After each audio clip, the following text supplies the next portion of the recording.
going to start with something that for me has been present since the day I started working in Rogue One, which is that I've never felt that I was working with material that connected me weirdly with something that had nothing to do with my passion for acting or to my childhood, to being a kid and playing and growing up thinking of this universe.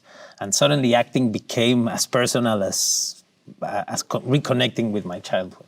I think we were very lucky to come so far in the journey of Star Wars. We came in like 2016. Probably the process was the same, a long, crazy casting process that makes it sound like impossible. I remember traveling a lot.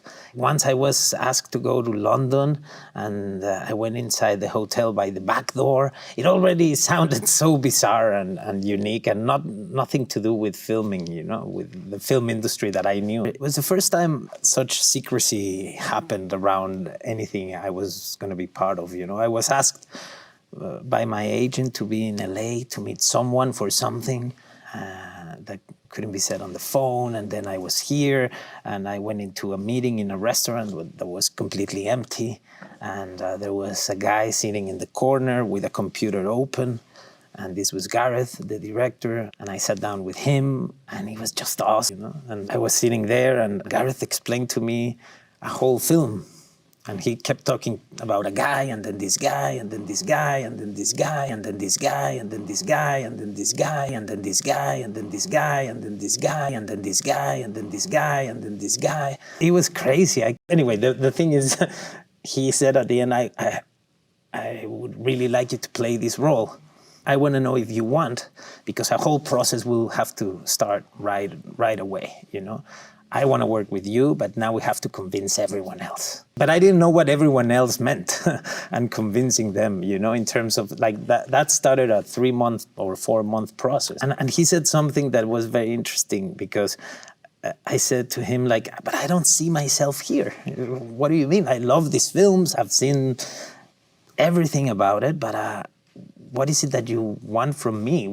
How do I fit here? No one has my accent. I've never thought this could be possible. And he said, since I saw it to Mamá También, I thought you could be great for a role like this. And I want that kind of tone in the film. I want that realism and that feeling of that is everyday life, And I was like, what? Okay, interesting.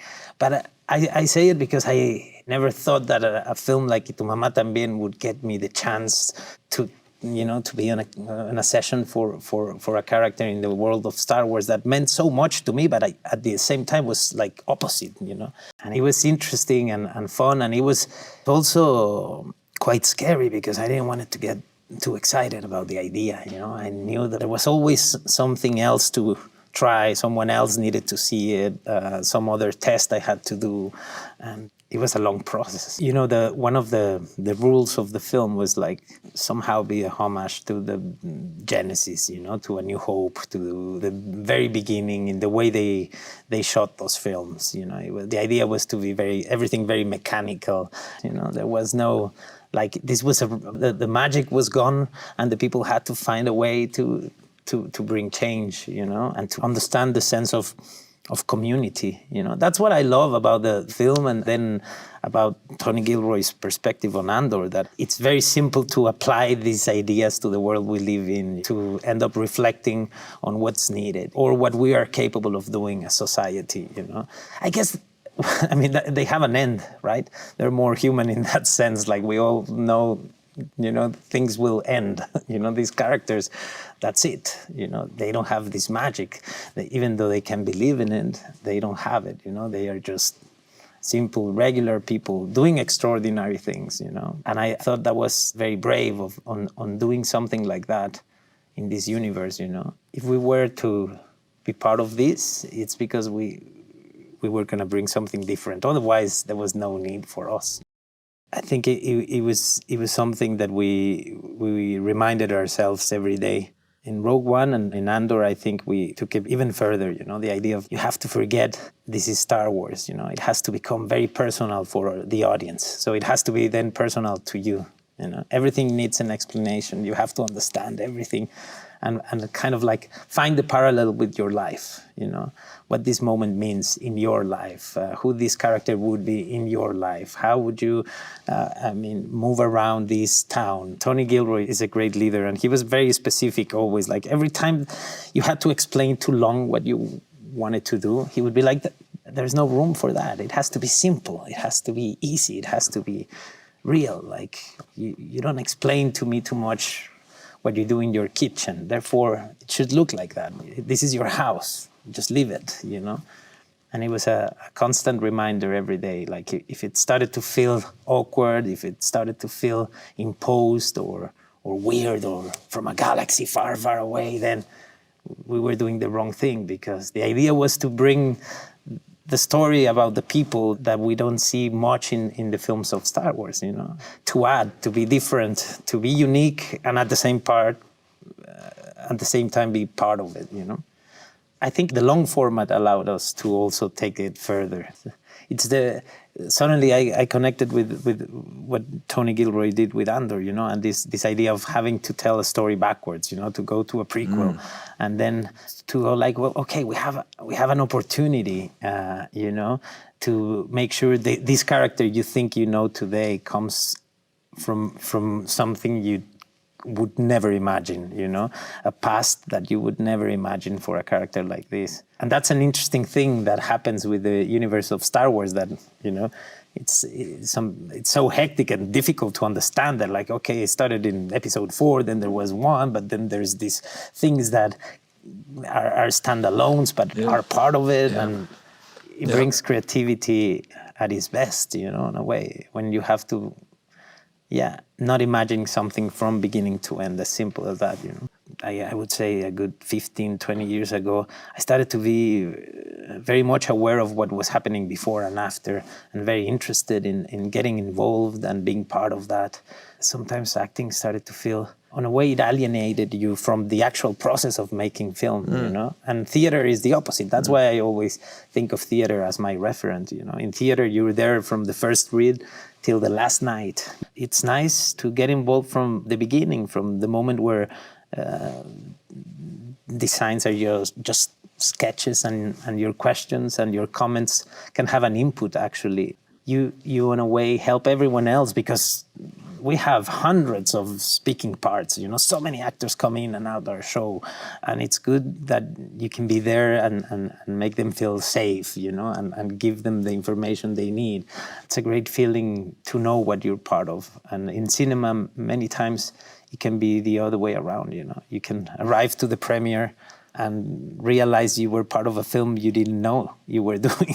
But I also think that this long format, for us, is 24 episodes, and it's going to be 4.5 years of our lives, Crazy. So it's the only way also, because you have to own it. You have to, I took a flight last night to be here to talk to you, and I'll take a flight right now to go back to work, because I care about this show and because it feels mine, and I am part of this family, and I want to defend what we do and fight to make it better, In this long format also, you do need different people to be part of the production. Like here, the production designer is also an executive producer. Then there is 3 more producers, So while Tony Gilroy is writing and looking at dailies, there's people on set shooting, there's people planning the next thing.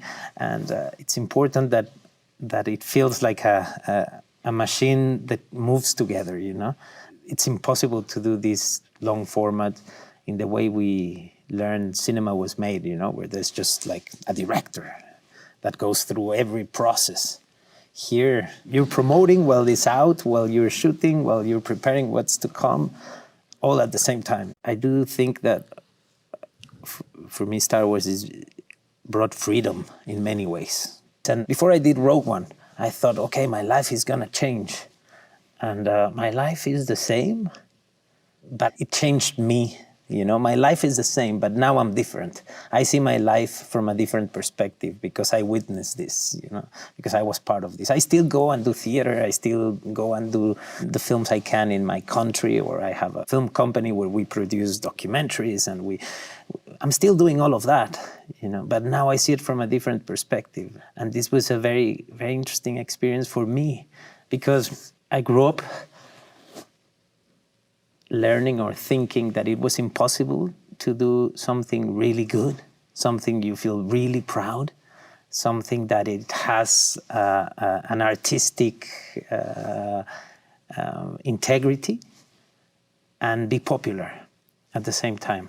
Right. I grew up in the Mexican theater where they're all very snob and very that's impossible, Fame and popularity happens when you sell out, Right. And after doing Andor and Rogue One and being part of the Star Wars family, I realized you can have integrity, you can do things you care about, I would like to see as audience, and those things can be popular and huge at the same time.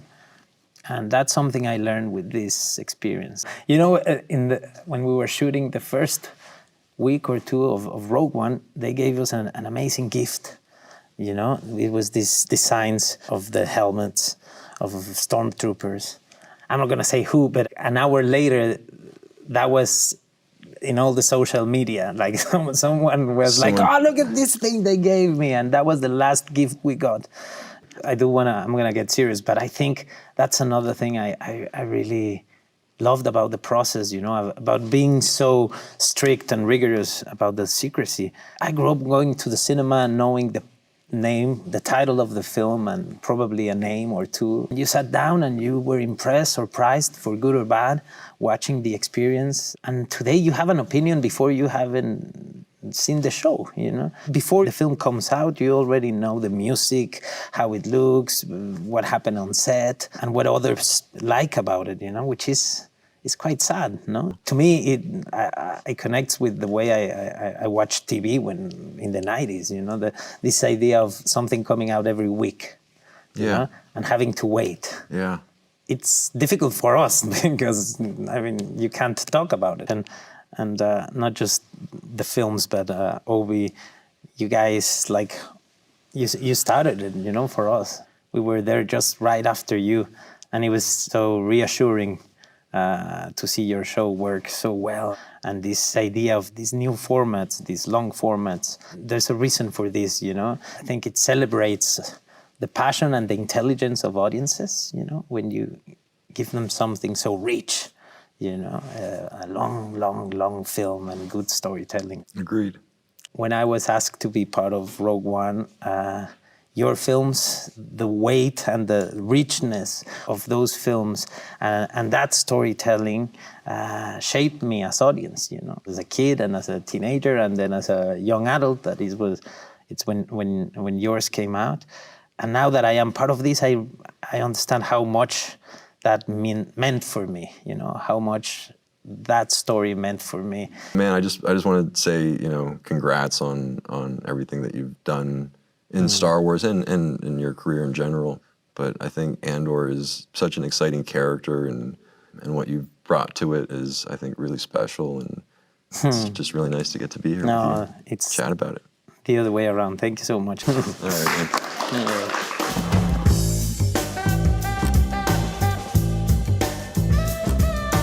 It was crazy. I couldn't believe it.